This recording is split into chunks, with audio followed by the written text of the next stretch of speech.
Hello and welcome to Sonic Stadium's Sonic Movie 3 Spoilertastic Hot Take Stream. I am your host, Knuckles87, and I will be talking about the new Sonic movie that just came out and that I got out of a few hours ago. Like I said, these are hot takes, so this is just like fresh off my brain, at least relatively fresh, because it's been a few hours, so I've had some time to do. But I pretty fresh for by my standards. My first impression, just like to sum it down in like just a sentence, it's easily the best one in the franchise, like by a mile. I get the feeling that it might not be as one-sided for some other people, depending on what things might annoy you, or what things might you be able to give a pass to in this movie versus other movies. But for me, this hit almost all of the right notes. Let's do this. The things that I was annoyed most by in the other movies is this one showed some restraint with. While the things that I really liked about the other movies felt like they have been enhanced significantly. Like, probably one of the most consistently good things about these movies is that they do try to have a heart in them. Like, so in the first movie, it's all about Sonic being alone and trying to, find his place in the universe and find a family. And, of course, family, that's generally a pretty typical, pretty major theme in all of these movies. And all three of these movies tend to handle, like, different aspects of that. With this one easily going the darkest out of all of them, which, makes sense, since, Shadow is the main guy here, so it's gonna go dark, versus Knuckles or Sonic himself. And meanwhile, well, I've never been a fan of Jim Carrey's humor or Jim Carrey's Robotnik. I know that at least for like movie critics, they can't get enough of Jim. But me, he's always been like at best something I put up with, and at worst something I can't put up with. Like my buddy GX kind of puts it best in that in Sonic 2. They did not know know when to put him on the leash, when to get him to tone things down, and so he got a little too wacky, a little too overbearing, like even by Sonic movie standards, and I think it was so bad that it genuinely hurt the movie. Like, yeah, I bring this up all the time. Whenever I need like a go-to reference for how John Carrey just took it too far in Sonic 2, and that moment is when he leaps on top of a police car and starts barking like a dog and licking the windshield. And I never really understood the humor in that. Is it because Tails is a fox? Oh yeah, this is a spoiler-tastic stream. Alpha Oblivion, we are all going to be all about the spoilers tonight. Like, I was very tempted to just open up with what the after credits character was, but I thought maybe that was going a little too far. But anyway, so I'm guessing the joke in Sonic 2 was, oh hey, Jim Carrey is I guess Tails is a fox and Jim Carrey is a hound or something. I don't know. Like, the humor of that bit was mostly lost on me because it was just so goofy that it took me out of the movie. And there are certainly moments in Sonic 3 that are a little like that. Like, there is a moment where Robotnik licks or Was it licks or kisses? I forget. No, kisses. Where he kisses his grandpa's boot, which but you know, like overall, it was fine. There are actually even moments where I think Jim Carrey was funny for me, which you know I can like Jim Carrey in things.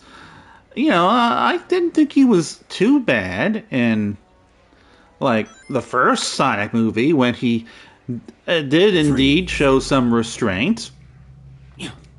But but like, you know, in terms of just the Jim Carrey shenanigans, there's kind of six between those two movies, but the other parts of it are so strong that it does not bother me nearly as much as it might have in the other movies. Like, it's like, oh, I got all this good shadow shit, you know? I got all this, pretty solid character writing for the other Sonic characters. And, in my opinion, some fairly solid jokes with the other Sonic characters. And so, you know, like, the kiddies can have their little Jim Carrey joke. Or, I guess the grown adults, at the very least, who also really like his stuff for reasons I do not entirely understand beyond 90s nostalgia. But anyway. So, well, you know, let's just get down into it. Right. This movie had a Super Sonic versus Super Shadow fight, which was glorious, even if they did have to keep cutting away from it. Like, the moments of it that we got, definitely just some of the best action in the franchise. No, just it's the best action in the franchise. It's big, it's fast. You know, it's like, my God, with each punch, they move to a different part of the planet. Like, I wish that sequence was longer because it was just so goddamn visually impressive. Marvel hasn't done that stuff.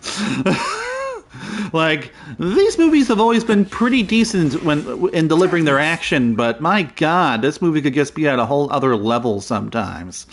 And for me personally, like, you know, I grew up with Sonic X. Okay, I didn't grow up with it. I didn't grow up with it, but it was like something that like. And that was kind of formative for me as a Sonic fan beyond like the Archie stuff. You know, like as the Japanese stuff started really taking over, Sonic X was what really kind of introduced me to a lot of Japanese Sonic stuff. And one thing I remember from the Sonic X days was that neat little sequence with Super Sonic and Super Shadow duking it out in the second Sonic X opening. And then, of course, you know, like the actual anime had nothing like that. And when they kind of did one for the final season, it was low budget and very disappointing. I've tried going back to that thinking, ooh, like, I'm trying to like look at all the Super Sonic X stuff from Super Sonic stuff from Sonic X. I'm thinking, no, this should be fun. And no, it's just the jankiest, low budget stuff. But now, no, with this movie finally realizes that fight in a way that, like, I never thought I'd see. You know, high budget CG on the big screen. So, like, just damn. And then, of course, you know, we have oh, sorry, I'm trying to get this. We have them, you know, their fight eventually lands them on the moon. and it's just I'm like that whole sequence where, you know, Sonic and Shadow finally sit down and have their bonding moment. Easily just one of the most emotional things that this franchise has pulled off. It's like it blows the Sonic and Knuckles scene out of the freaking water.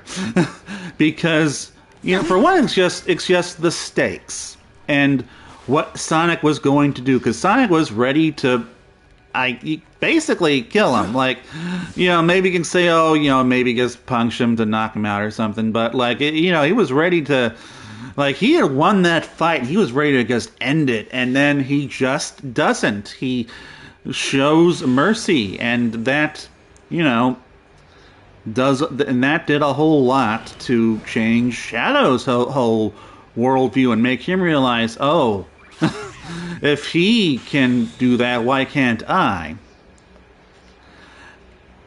And so it's a very effective sequence for as brief as it is.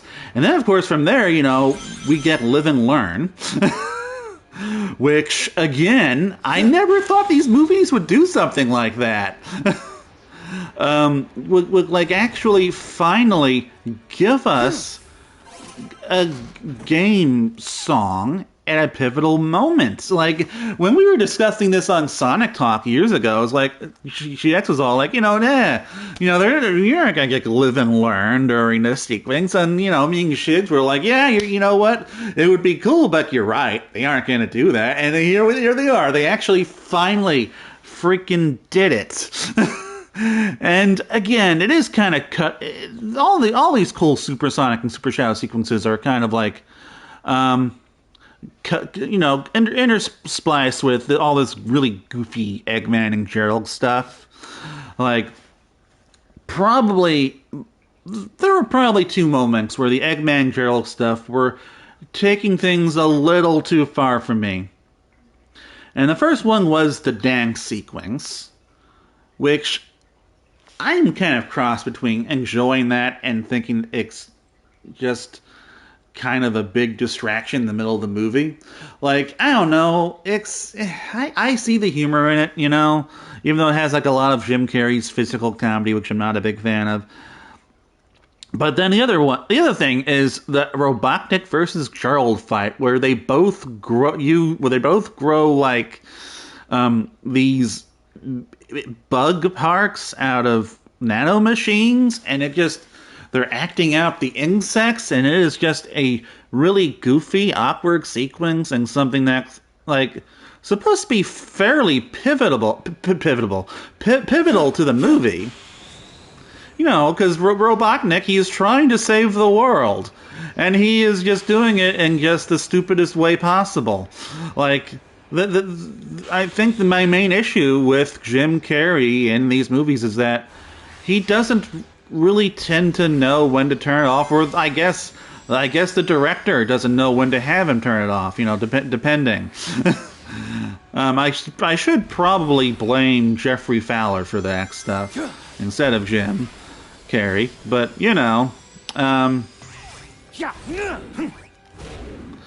and so those are two moments where they do take things a little too far, but even then, it still doesn't get as stupid as Sonic 2 could have.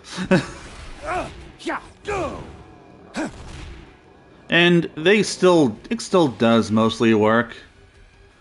I would not say they treated Maria's death as a joke, no. Like, if anything, that seemed to be the one thing that could kind of get a serious moment out of Gerald. Like, like when Robotnik is, trying to talk his grandfather out of destroying the world, because they want to conquer it, and when he's all like, oh, but I'm your grandson, I'm your family too, and he says, well, you're no Maria, which, for one, that's just got a freaking sting. Like, he finally has a family, and like he immediately gets and he reveals himself to just be using him to get his way and destroy the world. Like, that sucks. And like it's that, and when Robotnik is sacrificing himself to save the world, those are the few moments where Jim Carrey kind of allows himself to get a little more serious, which he still jokes, he's still Robotnik. And another moment where that I think is treated pretty seriously is when Maria, dies. Like, Gerald appears to be genuinely, like, distraught over that. And I do wish that Gerald could have been played more straight. You know, like for me, like Robotnik being a goofball makes sense, and even Gerald being like kind of crazy. You know, I can at least get the direction there, but certainly I do feel like it would have benefited from being able to just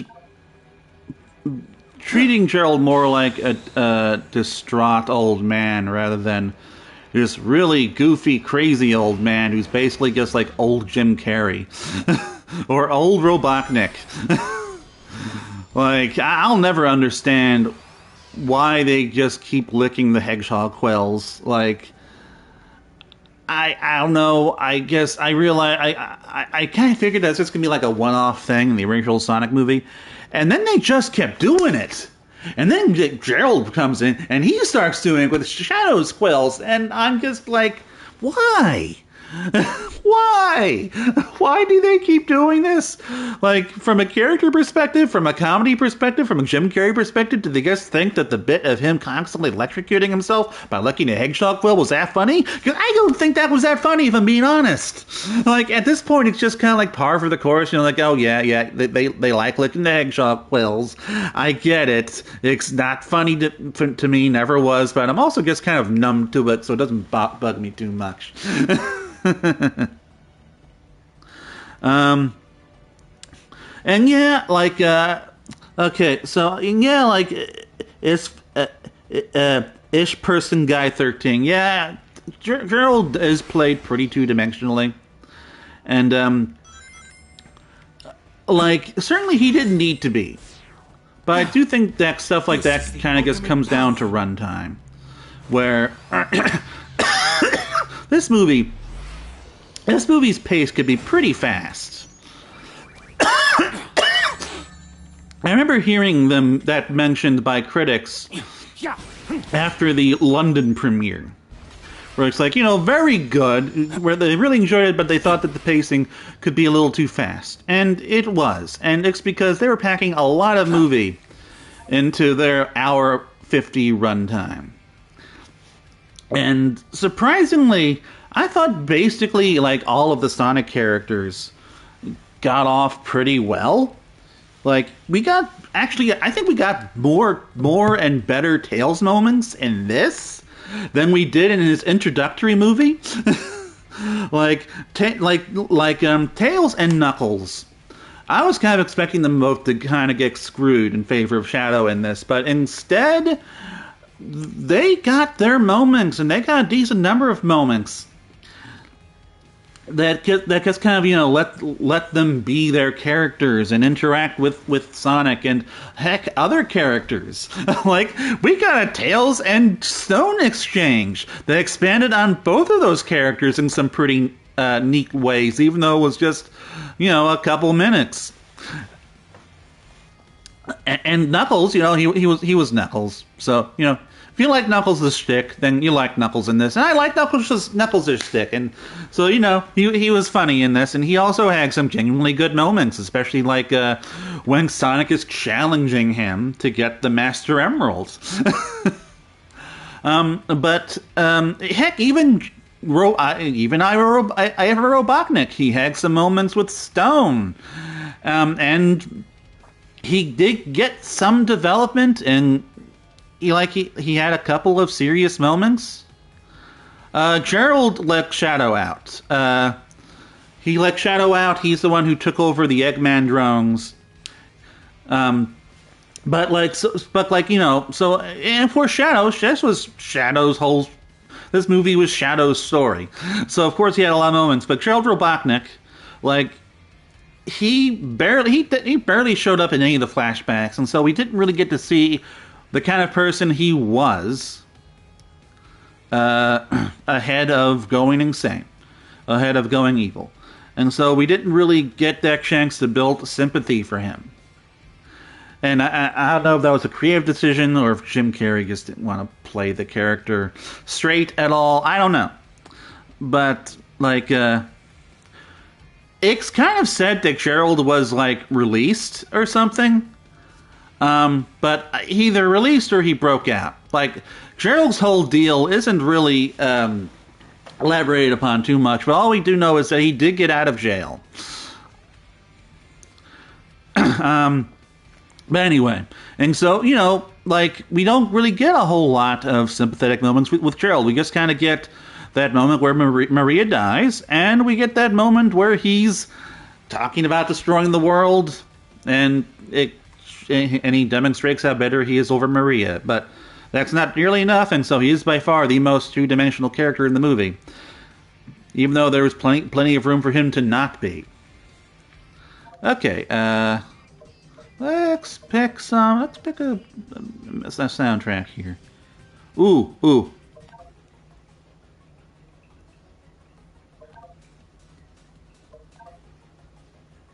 Yeah, I'll go with that one.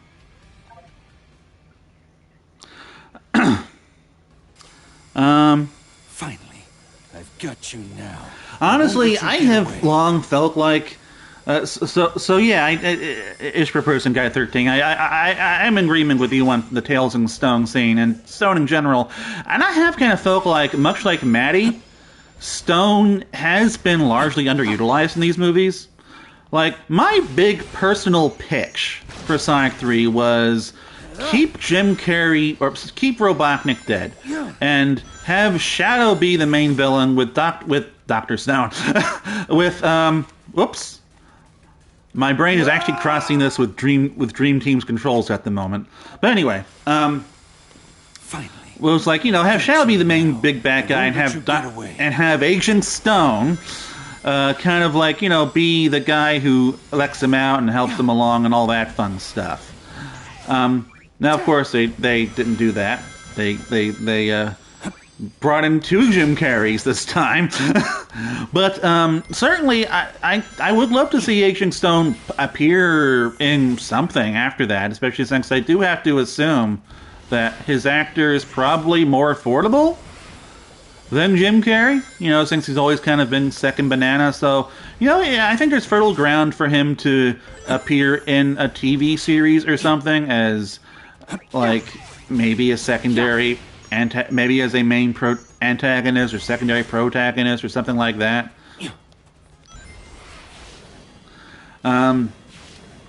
Or for him to, you know, maybe take center stage as a villain in a follow-up movie. Like, my only real fear is that what if we get, like, I don't know, Prince Charming syndrome, where it's like, oh yeah, so the big bad guy of this one is the secondary bad guy of the last one. But, you know, Shrek 3 was bad for a variety of reasons, not just Prince Charming not being a very good villain. And so, I don't know. Like, certainly I think that Agent Stone could probably...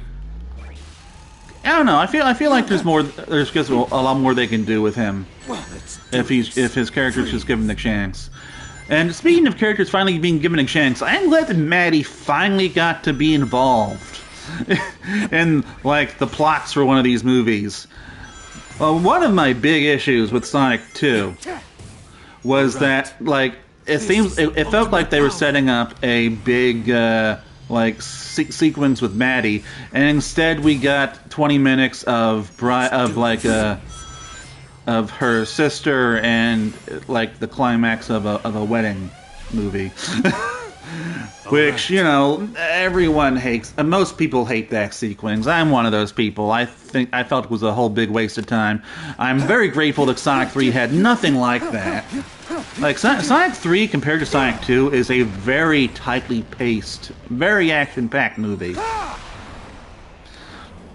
Like, I very rarely ever thought the movie was wasting my time. Like, the closest we ever really probably got to that was with the dancing sequence, and that was so brief that it's just like, oh yeah, you know, it wasn't too bad.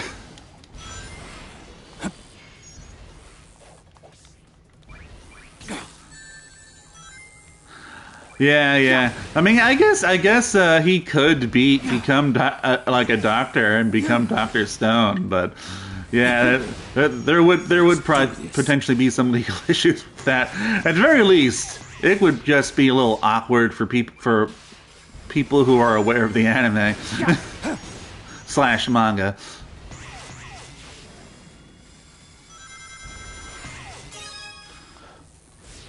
But anyway, I think that. But anyway, so yeah, regarding Gerald, I do believe they briefly alluded to him being released by Gunn. Maybe like they didn't go into that. Like I would assume that it's because he's 110 years old.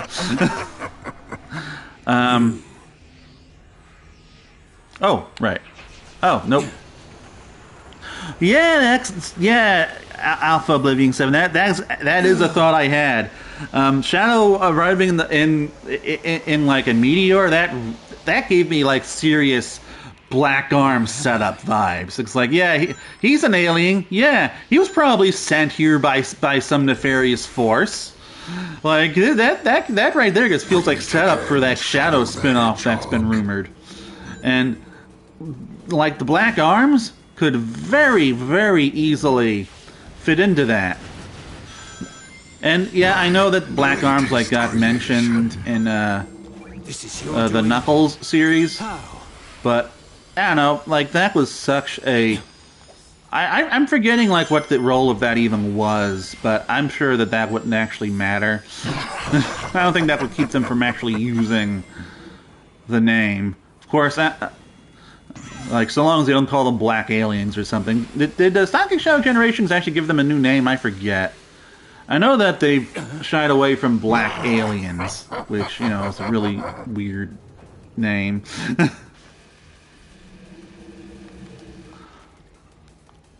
But certainly, like I do feel like Shadow's whole deal would lend himself really well to a movie that goes into his origins. You cannot deny your fate. And heck, they could, if they're able to, they could even potentially do something with Maria, maybe. Like, I don't know, have more flashback sequences with her or something. But that's, I don't know, it's probably unnecessary. Plus, I'm not sure if the actress would be too old by the time they're able to make it.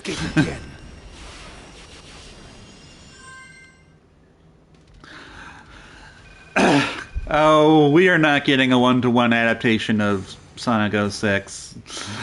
Like, one thing I do find it kind of funny that, like, you know, this is the first entry in the Sonic Cinematic Universe that really feels like an adaptation. Because, you know, the movie itself does kind of follow a lot of the broad beats of Sonic Adventure 2.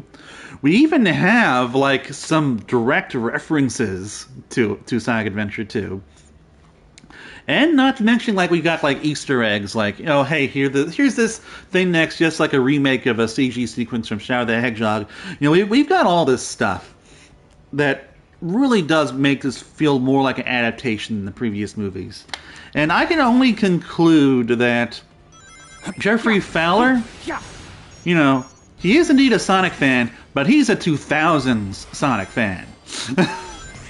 Like, it feels like, you know, this kind of, I kind of get the feeling that, you know, he adapted the other two movies the way he did because, you know, you got to bring Sonic, Knuckles, and Tails into the film universe.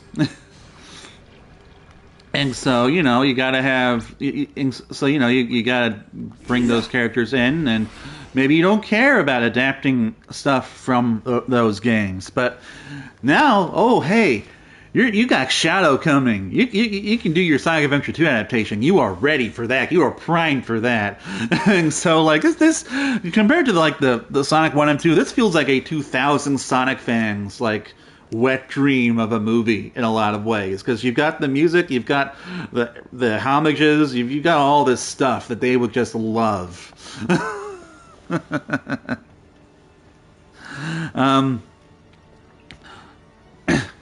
So, oh hey, and Amanda Sweetstar brings up playing Sonic CD.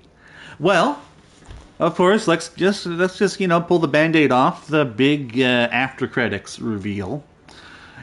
Metal Sonic and Amy Rose. And I was very happy to see them ecstatic, especially Metal Sonic, because Metal Sonic's design is literally just Metal Sonic, and I love that so much. Like, I was thinking that maybe they were gonna, like, have to adapt him a little bit, add some new details or something to make Metal Sonic look more, I guess, in place in this universe. Because in this universe, like, the tech by and large does not look like Sonic tech. So you have stuff that looks like things that could exist in the real world, and then you've got Dr. Eggman's like iPod badniks, which I like the Apple aesthetic, but I don't like the Apple aesthetic for badniks, because badniks are supposed to be these big, goofy, colorful machines, and these things are not that. They look very bland compared to that. This.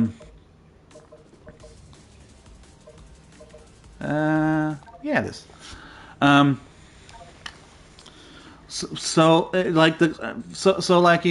do appreciate that the Eclipse Cannon had the Eggman face, of course, and I do appreciate that the gun robots. Like, I was not expecting us to get gun robots in this, but we did, and they look pretty good.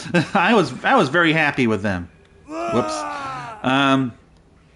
But it's with Metal Sonic that we have finally gotten something that's like a colorful animal robot. And I really do appreciate that, he just looks like Metal Sonic, Like, because even if you're going to go with the overall Metal Sonic look, you could have at least, like, added some unnecessary details that movies always like to do. And I don't always have a huge problem with, but certainly when it comes to Metal Sonic, I'm just ecstatic. Now, of course, what I'm wondering now is, who sent these Metal Sonics? Like, is it just Robotnik again? Did he, like, survive and get sent to an alien world and, I don't know, built these things or something? Or is it, like, a new bad guy? Is it Neo Metal Sonic? They're like, I don't know, there's a lot of possibilities for what these things could be. And then, of course, we have Amy, and woof, man, if I was the screaming in public type, I would have been screaming for her, because, the moment we saw that Pico Hammer, it felt like a Smash Brothers reveal. It's like okay, we've got Metal Sonic. He's the new I guess he's the new character. But it turns out, oh no, that's a fake out. This is the real big teaser character, because you see the Pico Hammer, and then you see her, like, descending from the sky covered in a cloak, and then she takes off her mask and is like, Amy Rose has joined the battle, and I'm so happy. Like, Amy Rose, I felt that Amy Rose should have been in Sonic 2. I always felt that Sonic 2 should have been an adaptation of Sonic 2 with some Sonic CD elements. It's like, get us one Chaos Emerald, get us Tails, get us Amy, and get us Metal Sonic. And, you could do Tails and Amy because Metal Sonic isn't really a character. Or at least he doesn't need to be. So he doesn't need to talk. You don't need to spend a whole lot of screen time developing him or giving him character moments or anything, because he's just a death machine here to kill Sonic. And if you want to, you could just go into the whole how he is the real Sonic or whatever. But you don't have to. I don't really think that's critical to his character. But instead, of course, they went with Knuckles, and then they went with Shadow, and I do kind of feel like one reason why I was not a huge fan of Shadow appearing in Sonic 3 is that he felt like in terms of escalation of threat, it should have been Metal Sonic, Knuckles, Shadow. Because, Shadow, he is the ultimate, rival for Sonic. Like, in the games, he has never been topped. Oh, crap. But, instead, they just... I feel like they went with just the most marketable characters instead of what makes sense from a plot and escalation standpoint, and they just kind of rushed to get to Knuckles and Shadow instead of letting us letting Amy and Tails and Metal Sonic having their times to shine. Now I do still feel that way. I do still think that having Metal Sonic appear after Shadow was a mistake, but I am nevertheless still happy to finally have them. And it still feels kind of unreal seeing CG Amy Rose. Because, I've been seeing fan edits of her for years. I mean, Cream's not... I don't know, like, certainly I'm always... I'd be happy to have Cream. Cream is cool. But, to me, Amy is the character that has kind of been that this franchise has really been missing for a while. Not just because hey, these movies haven't been very good at giving Sonic's relatively small female cast their due. Hell, even Maddie. When I think she's gonna get her due, it turns out, oh no, it's time for Bragzilla. But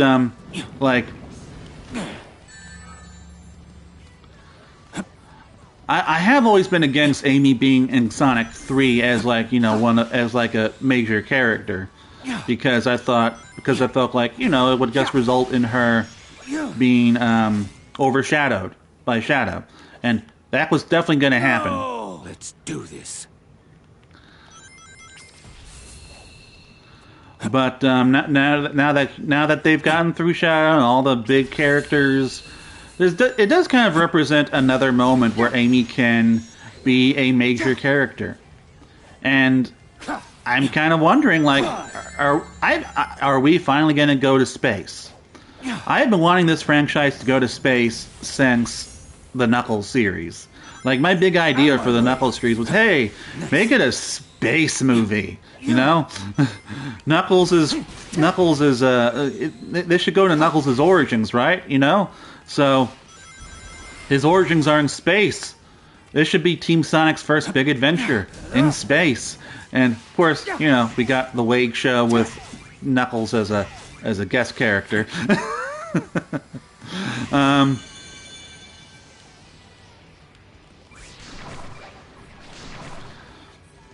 So this does at least feel like another opportunity for Amy to kind of get the spotlight that she frankly deserved in Sonic 2 alongside Tails.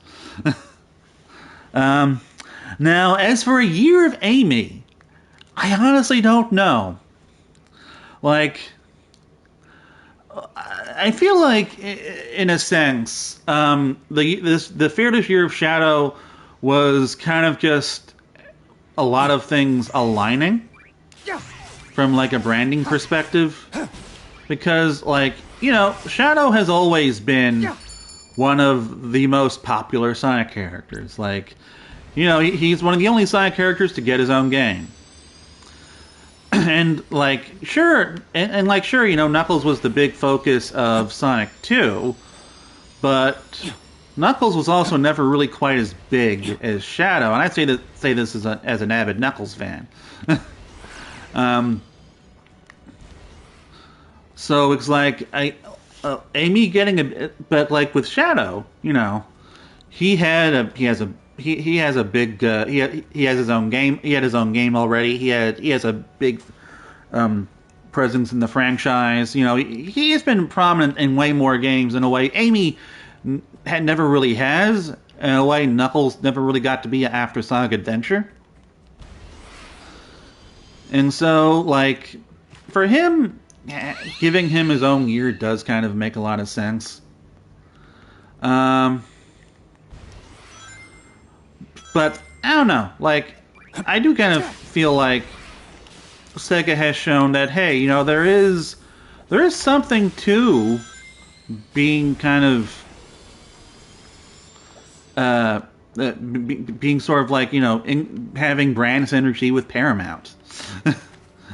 Because, you know, they built a whole year around it, and it seems to have gone pretty well for Shadow. But I guess there's a question of, will Amy actually be the big character of her movie, or will there be other characters? You know, is Silver waiting in the wings, or is she gonna be sharing the movie with with like the Chaotix or Cream or Big or something like that? And like, I don't know, we don't know. So whether or not we get a year of Amy, it really just kind of depends on like whether or not it's going to make sense from a branding perspective. I think personally, I think that would be neat. Although I'm trying to think of like how they would like, what kind of game would they build around that? Because, you know, Amy has not had many gaming appearances.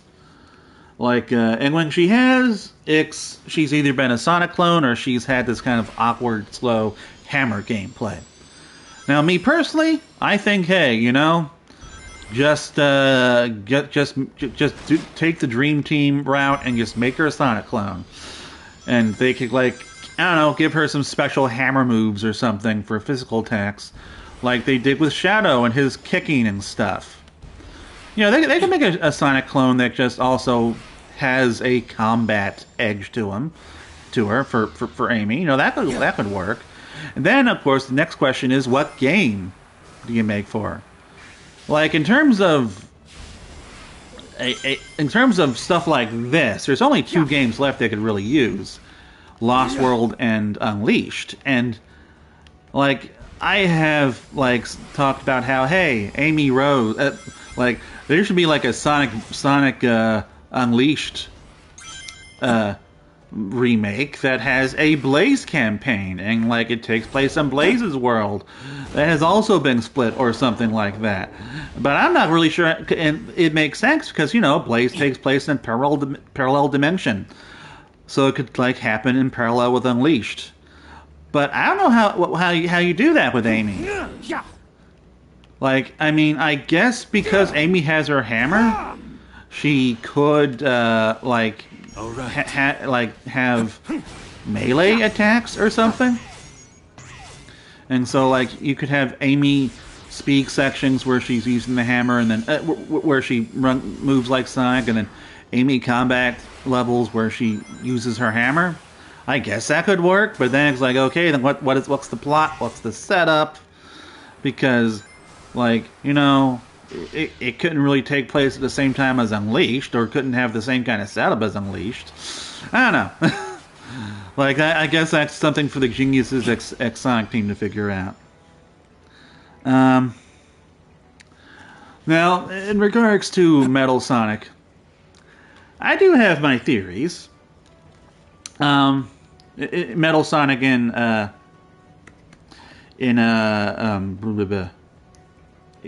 movie.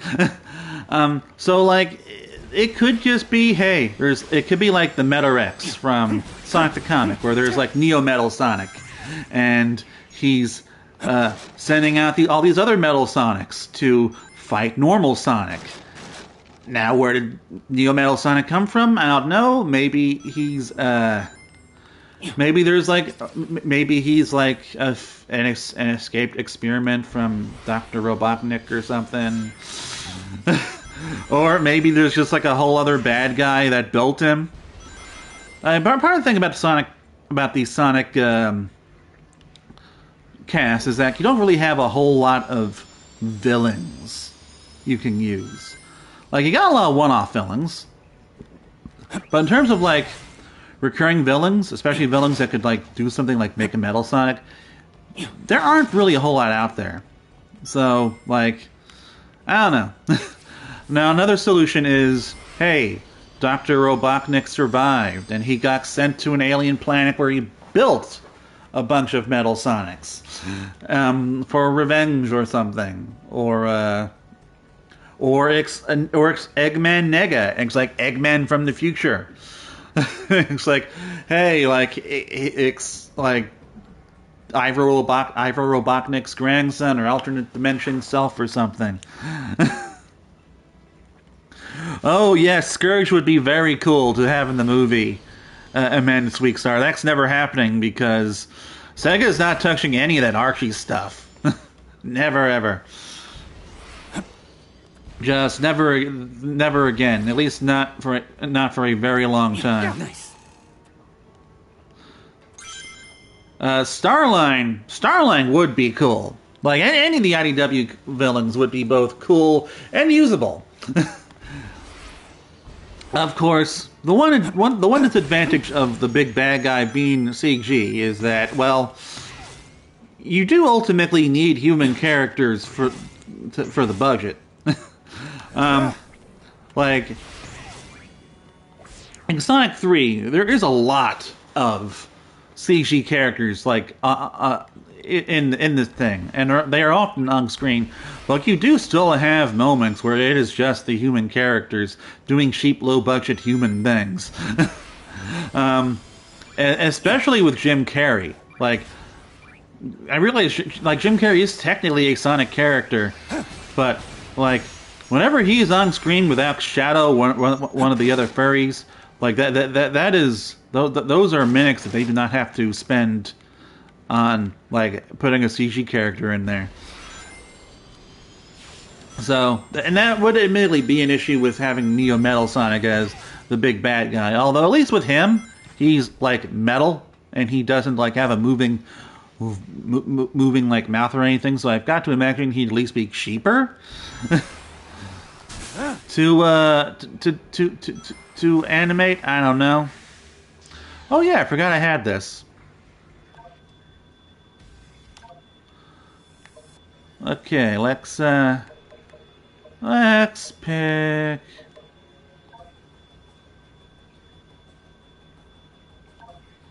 Yeah, that works. Okay, I'm taking a quick look at chat. All this cutscene's going on.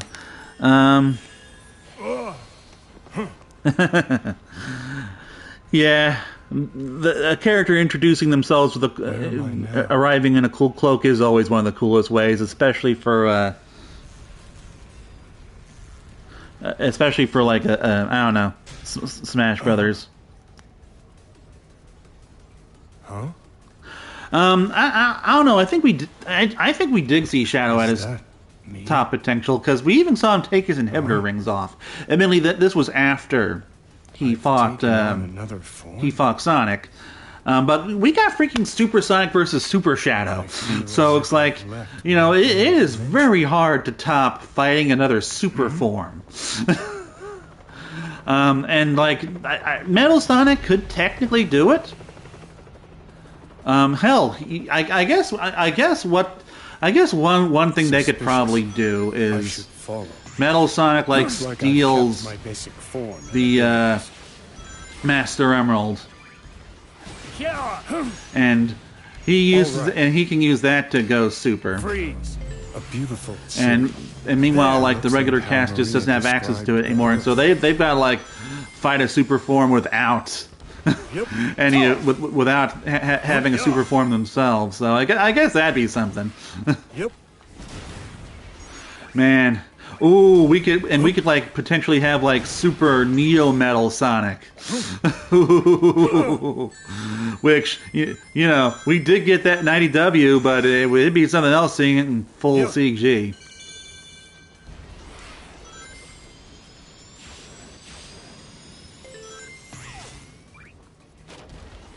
Oh yeah, like everything with those super forms just super impressive. It really feels like those are just moments when the animators get to just cut loose. Ultimate power. I need to find my way back, or fight my way out. So I guess I should probably talk more about like Sonic, shouldn't I? By and large, I like Sonic. I like movie Sonic. What are they doing? I get why that might annoy, why his shtick might annoy people, but I've always enjoyed having a more kid-friendly, a more kiddie Sonic. You know, like how I've always thought of him is like, hey, you know, this is Sonic before he gets cool, and you know, this leaves room for development for when he can eventually, you know, get cool. And I do kind of feel like we have been moving in that direction, especially with this movie, where we are getting a gradually more mature Sonic. Now, I don't know if they're actually ever going to go in that direction, full hog. But even if they don't, like, I admit, I just kind of find him... I enjoy him. Like, I enjoy his personality. It's something I kind of feel like we don't often... It's something I kind of feel like we don't often get to have in other continuities anymore. And like, hell, even like his...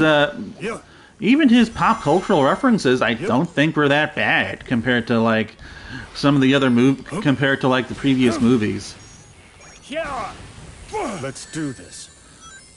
And I laughed when Sonic called Shadow Hot Topic, because be honest, we're all thinking that, you know, Shadow's an edgelord. Sonic's just calling him out on it, and he's got the right color scheme too. Too slow. But it was pretty cool actually seeing movie Sonic go into a fairly dark place after Tom nearly got killed. Like, one thing that these movies have always enjoyed doing has been like juxtapositioning Sonic with the other furry characters. And so it's like, you know, hey, with Tails was lonely and never got to have Sonic's family or confidence, and Knuckles kind of served as a sort of a parallel to him. But with Shadow, it's like, hey, like, and they do spell this out in the movie. Shadow's just Sonic. Sonic if he lost the love that he found, and of course, what these sorts of moments always do pretty well is like, hey, the hero overcomes what their enemy couldn't, and in this case, their enemy kind of realized, you know what, hey, there's a better way, and it's like, you know, these are like basic, pretty kid-friendly character arcs, but I enjoyed it. I enjoyed how they did it in the movie, and it kind of probably gave Sonic his most satisfying arc out of any in the trilogy. But I'll be back. I hope you'll be back, because I would love another one of these acts, movie Shadow.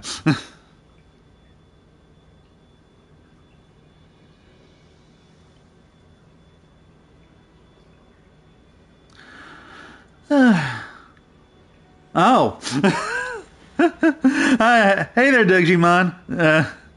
This movie was absolute garbage. I genuinely thought it was the weakest of the trilogy and a complete waste of mine and everybody else's time. But oh, enough about Venom. Gosh darn it, Digimon. I thought I finally had a naysayer in my chat. As I understand it, you did not care for the humor. Which, I am, like, probably halfway there with you. Like, I'm just gonna come out and say it. I don't have the best sense of humor. I'm an easy laugh. I'm an easy laugh. Like, and I am not shy about that. You know, I like my TV sitcoms. You know.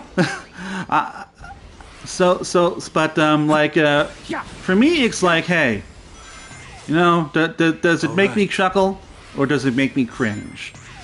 And as I was going into earlier, you know, a lot of the Jim Carrey stuff makes me cringe. Not all of it in this movie. Like some of it was some of it was groaning, some of it was chuckling.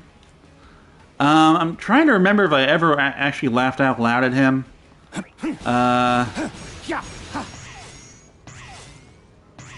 I chuckle with a lot of Sonic stuff. I will sometimes laugh. Like I said, I enjoyed the Hot Topic joke.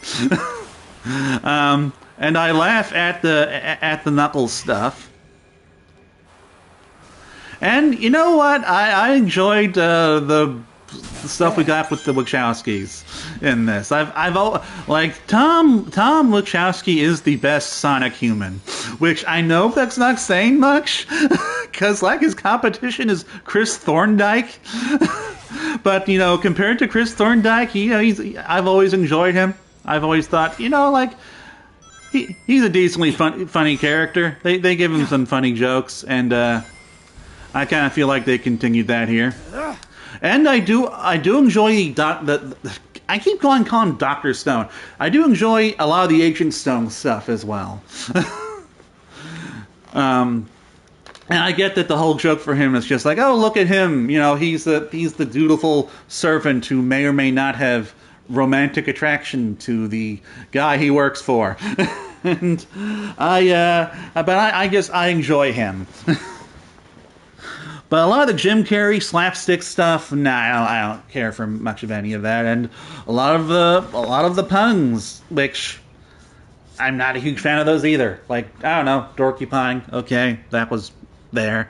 I still prefer that to the window licking thing, or the shoe kissing thing, and I infinitely prefer it to the hedgehog spine licking thing. But anyway.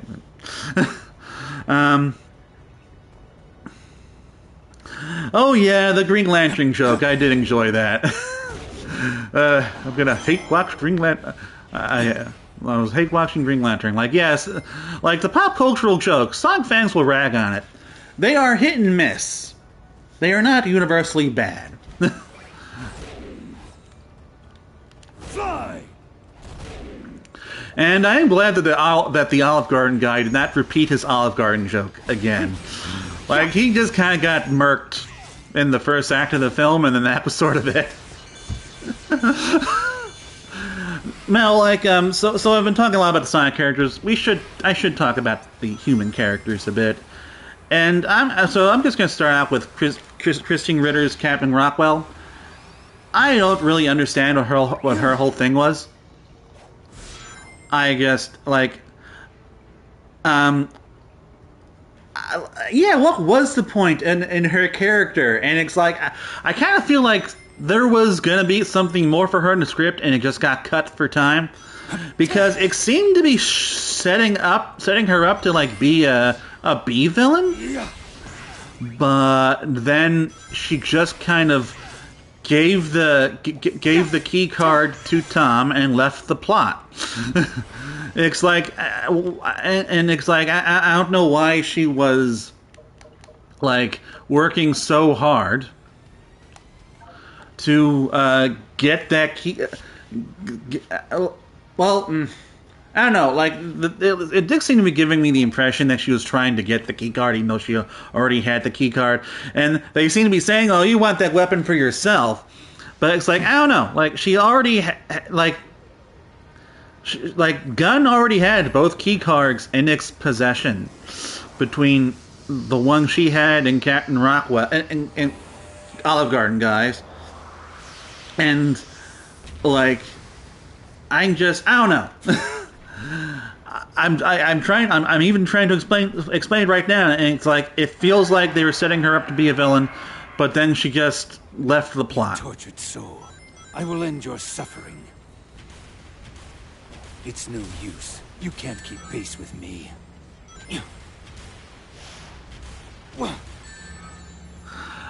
I suspect that if there was an extended version of this film, it's probably all stuff with the people.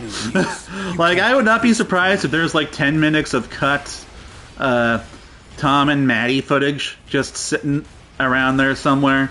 Because, like, when you look at Sonic 2 Sonic 2 is 2 hours and 2 minutes long. The whole reason why that wedding plot was included was to have that little joke of, oh, it's the second movie, and it's 2 hours and 2 minutes, isn't that funny? And, you know, like, like in any other movie, that whole wedding subplot would have just been left on the cutting room floor. You know, it would have just been gone. But, you know, at least the climax would have been gone or severely stripped down. This movie, they clearly weren't going for that joke because that had to be 3 hours and 3 minutes, and they were not doing that. But, like, like, if there is any cut footage, it is definitely just Tom and Maddie at home, I don't know, doing those things that they ended up doing off screen where they were like, oh, hey, we have all this free time, let's learn to crochet and man, what? Oh yeah, and build that model of that, what was it, a cathedral? I forget. And Tom's puppetry thing. This is the ultimate power. Yeah, I probably shouldn't have activated that when I did. So, you know, I doubt there's like cut footage of Shadow with Maria or something, or pre what's the word? Or pre Maria's death, Professor Gerald, which, you know, I really think this movie needed more of.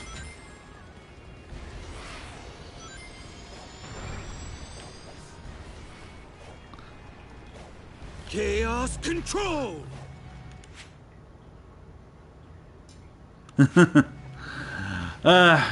Yeah, they do. I do wish they saved Shadow for Sonic 4 or 5. Like, for me, my big Sonic arc was, I went into this a bit earlier, where it's like, okay, Sonic 2 is going to be Sonic CD and Sonic 2. So we get Tails, Metal Sonic, Amy Rose, and one Chaos Emerald. No Super Sonic. Then Sonic 3 gets to be Sonic 3 and Knuckles, where that's when we introduce Knuckles, that's when we introduce Super Sonic, and the Death Egg, and all that stuff. And then Sonic 4 would be like Sonic Adventure, which like follows up on Knuckles' whole plot, and it does more of the Chaos Emeralds and the backstory. And then Sonic 5 would be like, you know, Sonic Adventure 2. And then from there, I don't know. Like, but that just felt like the most natural arc for these movies to go. But unfortunately, it was not the most marketable. I'll show you which of us is the true ultimate life form. Yeah, like I said earlier, like I said before you were on here, Digimon, this felt like the first Sonic movie that was meant to be an adaptation. That was an actual adaptation of a Sonic game. This is the ultimate power. So, you know, this was the one that finally like had all of the Sonic elements and Easter eggs and stuff that we have been wanting these movies to have for years. But certainly, it still had all the shortcomings of the previous movies, which, like, hey, you know, if you don't like movie Sonic's kid personality, if you don't like the pop culture stuff, that's all still there. If you don't like Jim Carrey's antics, that's still there. Like, all that other stuff from the previous movies that was not a result of adaptation is still there. And like, if you don't like Jim Carrey, like me, you know, that's like, yeah, like, those Jim Carrey antics aren't going anywhere until Jim Carrey finally goes. And then you have to wonder, are they going to, like, try to replicate his shtick with someone else who does it even worse somehow? Like, my personal wish for these movies have always been, like, hey, you know, they could totally get away with playing these movies more straight now. I'd love for these movies to kind of, like, be, hey, more kid-friendly MCU, you know?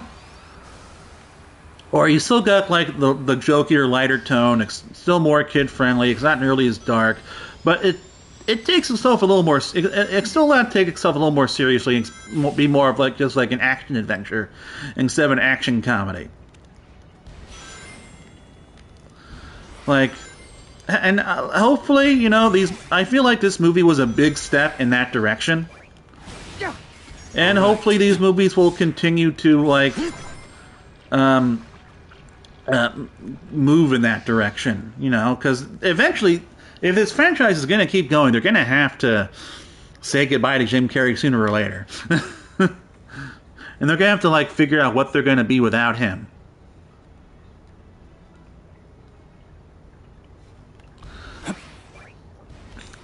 I wouldn't say that this movie felt like it was embarrassed of the source material, because, like, Shadow's story is probably the most sincere these movies have ever gotten.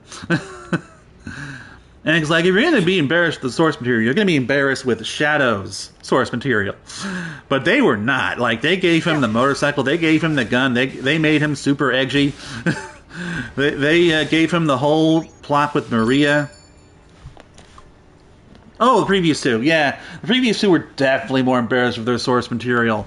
And I can't help but feel like Jeffrey Fowler is just a 2000 Sonic fan who was like, doesn't care too much about the classic stuff, but loves the 2000s stuff. And, you know, now that we're past this, now that these movies seem to just be finally fully ready to be Sonic movies, I'm really looking forward to where they go from here. Like, this, I really felt like this was going to be the movie that finally dropped the ball, because the Sonic movies, I've always felt like they were just like 2 steps away from just being utter disasters. Like, and we saw how close they got with the first one. Where it's like, you know, we like nearly got this really bad design. Which, like, I am confident that if they hadn't changed his design, this franchise would have tanked. You know, this would have been a one movie thing. I would have gone there. I would have been mildly amused. I would have hated the design, and then that would have been the end of it. But, you know, they redesigned Sonic, which made him cuter, and I think made him way more marketable.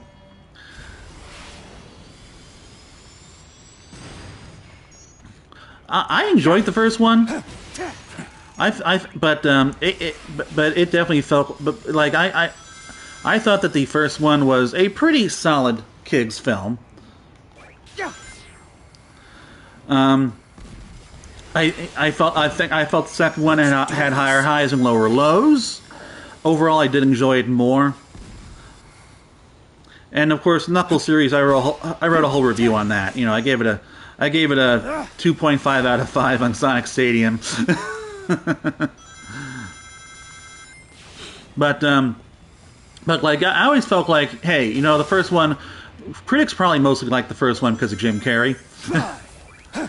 And if not for him, and if not for the better Sonic design, it probably would have flopped commercially and critically. And the second movie, I thought, like, you know, like, they were starting to find their footing with making these more like Sonic movies.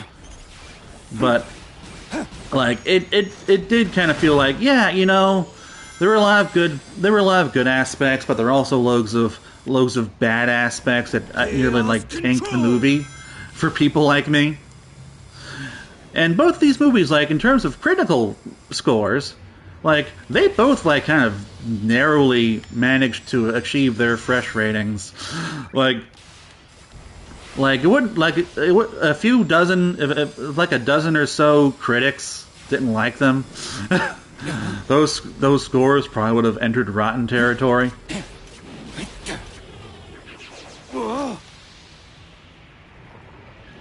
Yeah, the Knuckles series is basically the Wake show.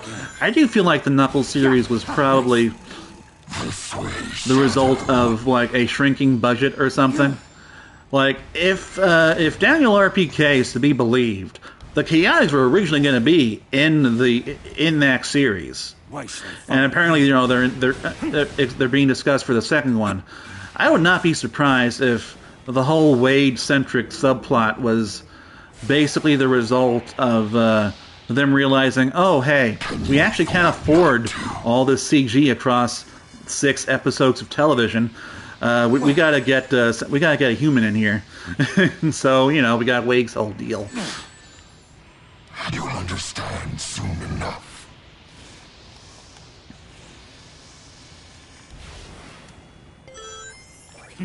Fine. But okay, I'm trying to think if there's anything, if I have anything else to say. One way or another.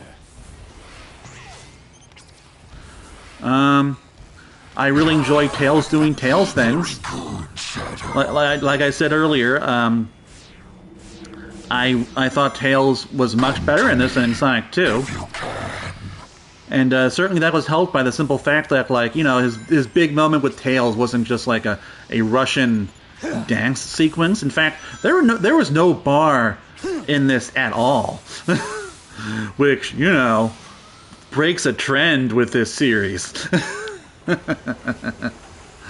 But it was just cool seeing Tails, you know, just kind of be the supportive little brother with the tech, with the tech skills.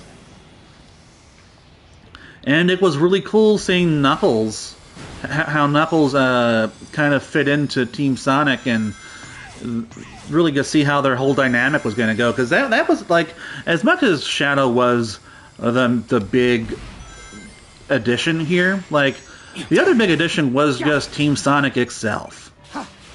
Where, hey, right. like, Out of my way. Sonic has like a friend group now, and this is going to be our first chance to really see them interact and, you know, deal with an adventure together. And they were very well written.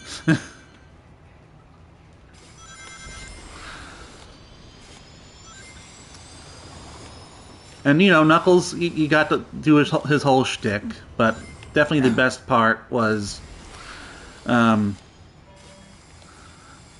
like, well, I am repeating myself now because Veggie's here, but, like, the best part for me was when the Master Emerald was when, like, Sonic demanded the Master Emerald from him, and there we are. Freeze. And you know, Knuckles eventually relented and gave it and told him where it was, and then Sonic went and just took it from Wade. Anyway, I think that's it. Does anyone in chat have any questions?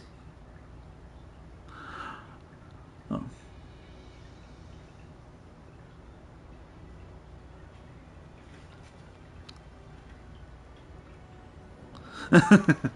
Yeah, I generally do not like Shadow with a gun, but seeing him in this on a bike with like a laser gun, not to for one, like that the visual is not as awkward.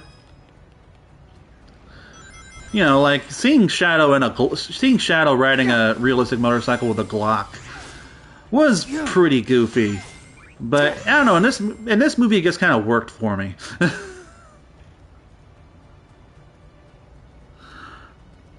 We didn't see what happened with the Chaos Emeralds, but I'm just kind of assuming that they were just in Sonic, and eventually he has to just take them out, and they'll put them back in the Master Emerald later, I guess. I don't know, but I'm certain that they still have the Master Emerald and the Chaos Emeralds.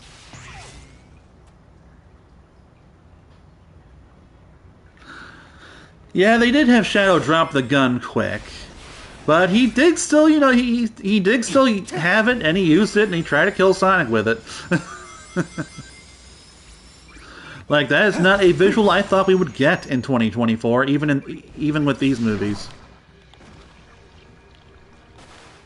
And again, it's kind of why I feel like Jeffrey Fowler must just be a 2000 Sonic fan. Yeah.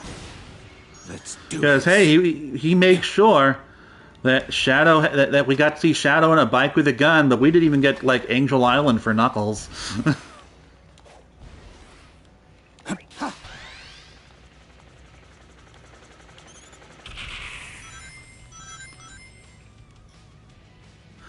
Yeah, the lack of Space Colony arc was kind of disappointing, but, like, it does kind of make sense, given that, like, the Space Colony arc, it's this massive space station that's technologically well above anything in this universe.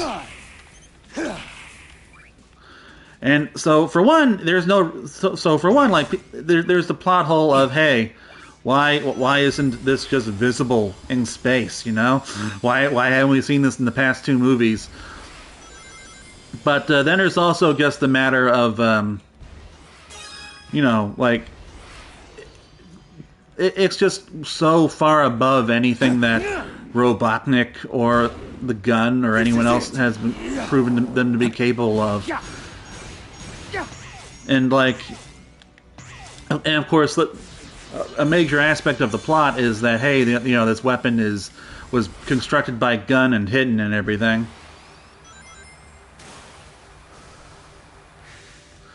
I mean, I guess they could have hidden the Ark behind the moon, sure.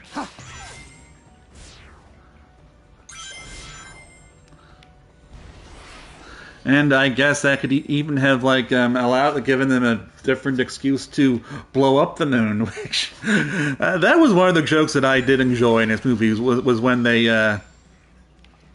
were trying to move the station out... point the station away from the Earth, and then it's like, hit the moon instead and get split in half. And again, it's one of those jokes that, you know, it's not particularly original, but it just worked. Yes, we're all glad that they pissed on the moon. I'm glad that no one made that joke at my viewing, because I definitely had Sonic fans in there with me.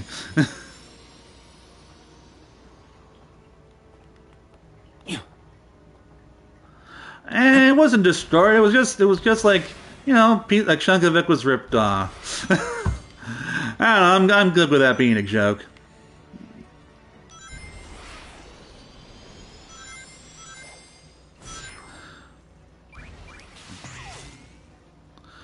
I guess, alright, so one more thing, and that is Maria. One of my chief criticisms of Sonic Adventure 2 and Sonic Game Canon in general is that we just never really got to see much of Maria with Shadow on the Ark, and even Sonic Shadow Generations and the animated short didn't really solve that to my satisfaction.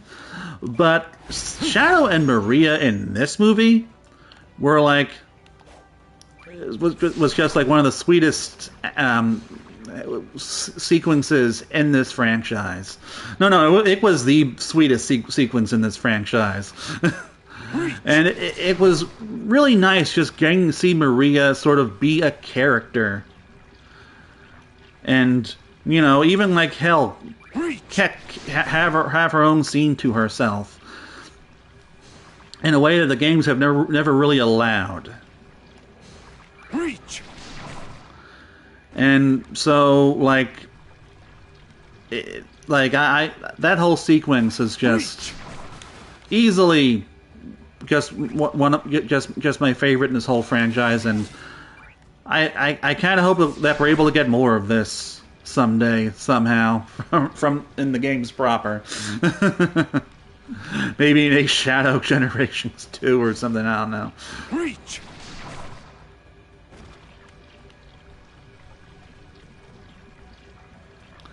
Anyway.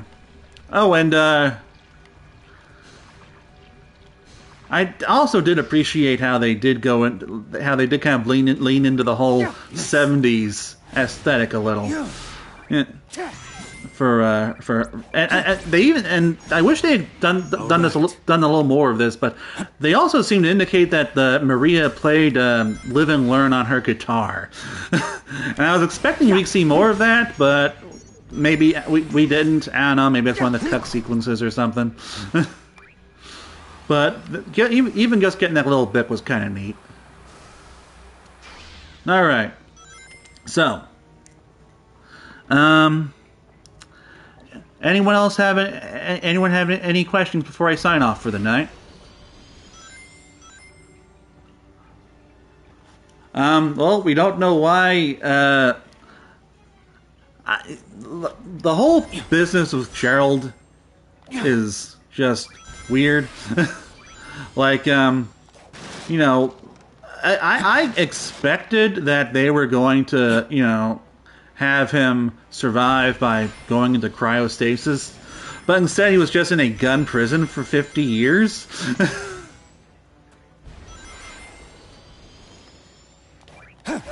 And that is just such a weird way to handle that plot point. I don't know, like Gerald being that was definitely an afterthought for them.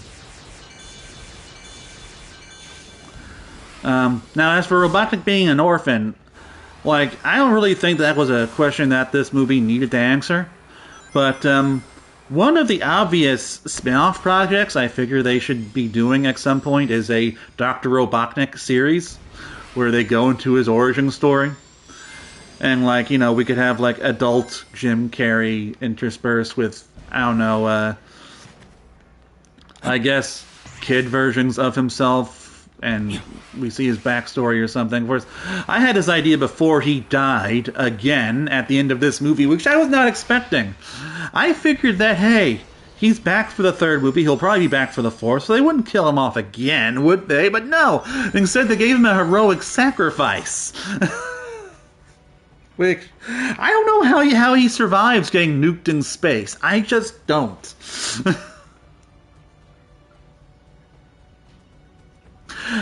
Yeah, Gerald being his dad would have made more sense. I mean, not from a timeline standpoint, probably, but, like, plot armor is not enough to survive being nuked in space. I'm sorry.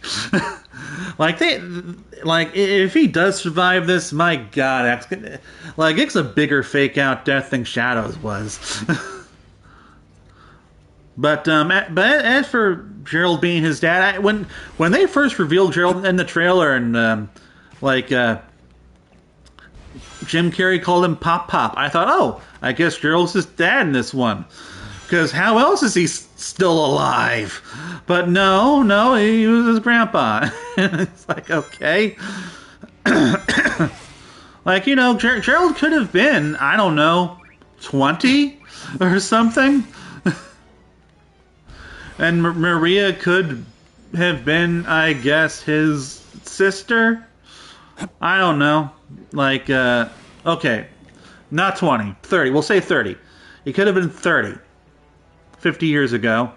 And, Maria is 12 years old, and Dr. Robotnik was just born, and then he dies, and Robotnik gets orphaned. They could have done all that, yeah.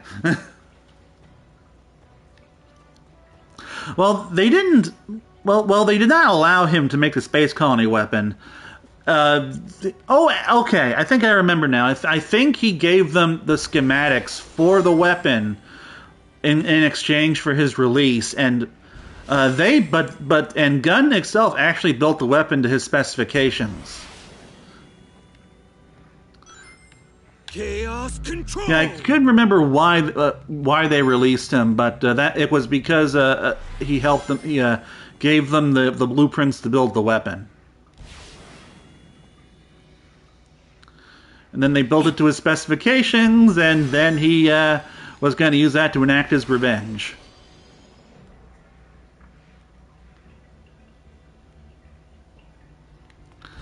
And like.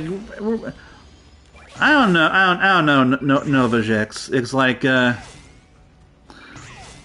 they deviated from the games a lot, so I don't think making Gerald his father instead of his grandpa would have been that big of a thing.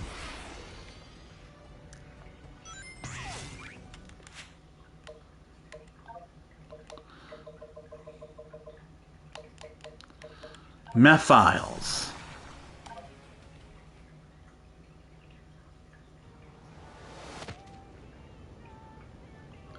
What is this? I will defeat you, then restore myself to the timeline. I think that Sonic 3 has a decent chance of beating Mufasa in the U.S. box office, Amanda Sweetstar. Now, as for whether or not it wins internationally, definitely not. Because Mufasa's getting a proper, like, global box office debut, whereas, including China, which Sonic 3 didn't even get a Chinese release. And whereas Sonic 3 is going to be released gradually over the course of about a week. So in the US, all the projections have Sonic 3 outdoing Mufasa. I would expect it to. But, so, like, hey, at least here, it's probably going to be number one. And Paramount should be happy.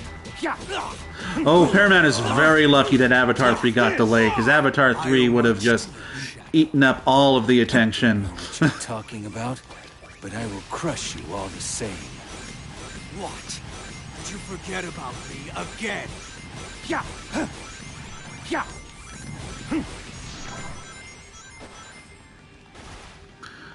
I mean, yeah, they couldn't have executed Gerald via firing squad in a Kids movie, but they certainly still could have, like, killed him off screen or something if they really needed to. Too easy.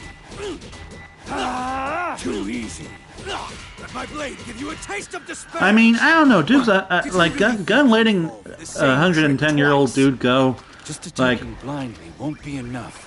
I mean, I don't think they could have necessarily anticipated that he would have been able to take over his son's tech and then free Shadow the Hedgehog and threaten the whole world.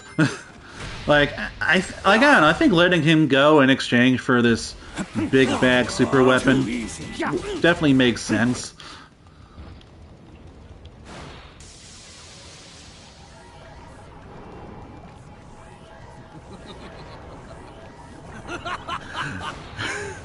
Yeah, like I'm not like. Look, we have never. I am glad with how I was happy with how they killed Maria Digimon.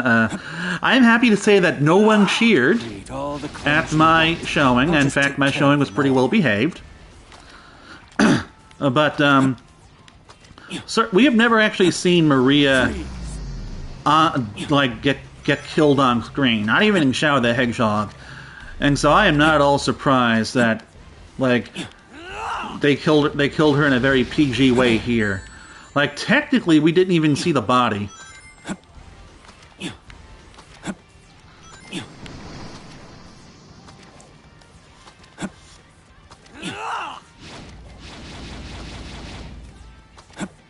Yeah, is your person 13? Like I said earlier, that was like Gerald's one decent scene where he got to play it straight and be sad. Oh yeah, and we also didn't get any peeing on the moon shouts either, which I did appreciate. Reach! Like, something tells me that that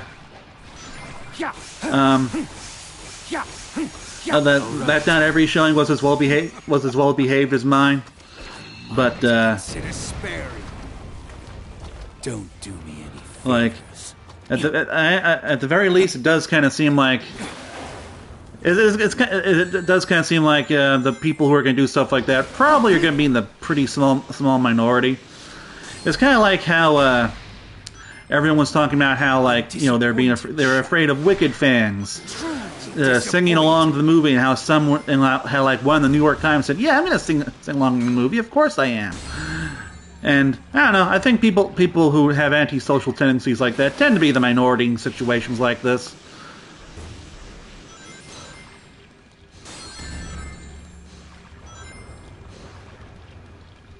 Oh, come on, Mephiles. I like mispronouncing his name, Mephiles.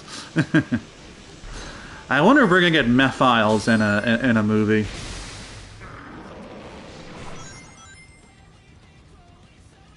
Take this. Yeah, we did finally get that game music, and I did not manage to catch all of it. Like, apparently there was some I Am the Eggman music, which I did not hear that, but I'm not always very good at picking things out when they're like remixed or something, because I don't know, like I only listen to a few Sonic songs regularly, and Live and Learn's one of them.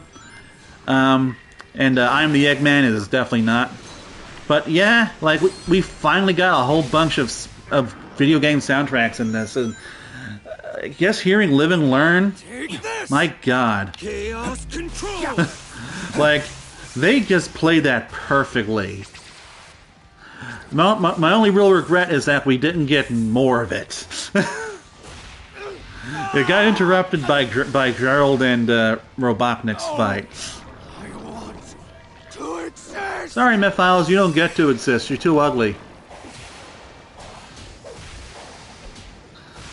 And, you know, hopefully from here on out, the movies are going to be way more liberal with their use of game music.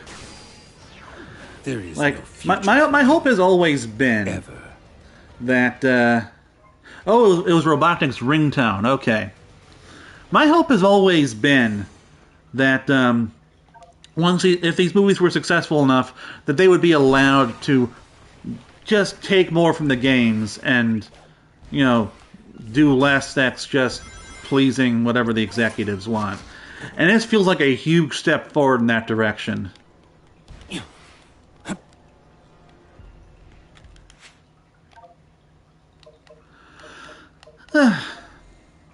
Alright. Yeah, nobody wants to remember '06, but hey, you know, like, you could still include Mephiles and Silver in something. According to the rumors, Silver is supposed to play a big role down... Paramount does have big plans for Silver down the line. Yeah, guess we'll see. Anyway, I think that's it for me tonight. Thank you all for joining me. I will be uploading this to YouTube tomorrow. So, hey, if you've been watching this on YouTube, hi! Overall, I give this movie an 8 out of 10. I really enjoyed it. And I'm happy to see that everyone in the stream has as well. So, oh, by the way, we do have a Sonic Talk episode on Saturday at 7 p.m. And also we have we will be having a Sega Sonic Radio on Twitch tomorrow at its usual time at 7 p.m. So, you know, be sure to tune in. And until next time, Sonic Stadium is out.